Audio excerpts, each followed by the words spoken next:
So now that we've finished the fermentation, I've got my kombucha here and it's been fermenting for 5 days.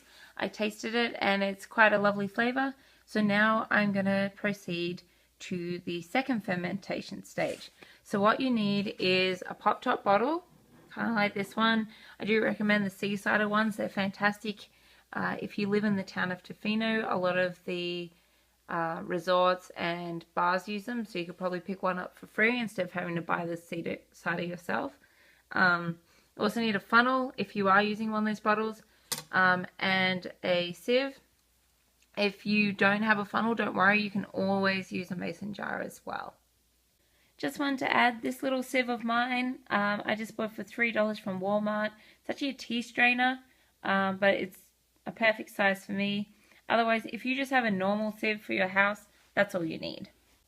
So I filled my bottle and it's just up to here. Normally there's more. I actually drank some kombucha before I started doing this, not thinking.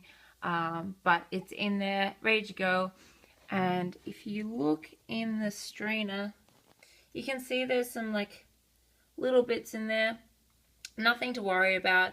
As mentioned before, a SCOBY is symbiotic culture of bacteria and yeast. So this is just the little yeast strains in there. Sometimes you'll get a jelly bit and that will be another SCOBY, so you can put it actually back in for the fermentation process.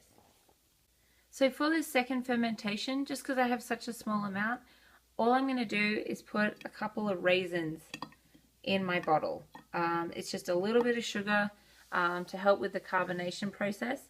Then I'm going to lock up my lid and leave it for a day or two.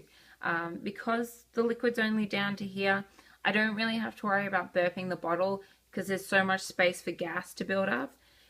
Normally when I make it, it's up to here. And that's when I like to burp the bottle daily, just gently.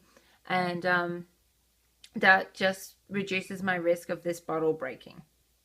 So I have my SCOBY here with half a cup of leftover kombucha ready for a new fermentation process. And I have my sweet tea that I've already made and cooled. So all I'm going to do is leave the SCOBY in its original jar and pour the liquid over it. Just like so.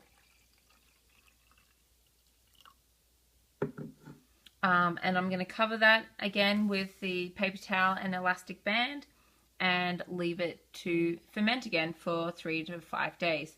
Now I like to do this method because then I don't handle my SCOBY too much. And then probably after every third fermentation I actually take the SCOBY out and put it in a new jar. Because you will find as you keep continuously brewing, you're going to get a buildup of sediment down the bottom of your jar. That's perfectly normal. All it is yeast. It's not bad for you at all. It just means that your culture is working. But it is nice to clean the jar from time to time.